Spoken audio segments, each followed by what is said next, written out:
And the seats, oh my God, they're so comfortable. No joke. Massage seats ba to? May massage? Kaya pala, oh. Hindi pa siya nakuon, komportable na siya. Ito yung 6-seater. 6-seater. Check out natin. Not 10 seats. Ganda, ang forma, Brusco. So I think with the coming of Denza and their SUVs, hindi mo na pwede sabihin na parang mukhang mahina yung mga Chinese na SUVs. This looks very Brusco na. And very premium. Even the lights look good. Let's check out the inside.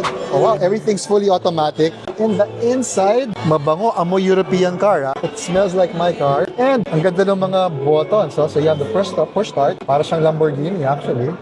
Panoramic sunroof. You have your charging ports here. You have ilang inches to. So 10 inches display, I think.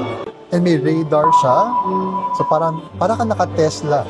And the seats, oh my God, they're so comfortable. No joke. Massage seats ba to? May massage? Kaya pala, oh. Hindi pa siya nakuon, komportable na siya. Nakakatuwa naman. Both sides. Both sides. So yung likod. Wow. Aha. So for long drives, this is perfect. Kasi meron ka din, nandito yung ref. Nandito. Ganda. I'm excited for the price. Aha. O para ka naka-Defender. May ref dito sa center console. And what I like about it, naka-Range Rover. Very, very nice. What I like about it, isang tingin ko pa lang, hindi siya mukhang ginaya. Kasi yung iba, parang baby Defender. Forget that, this looks, hindi siya mukhang LC eh. It looks like its own car. Nakakatawa.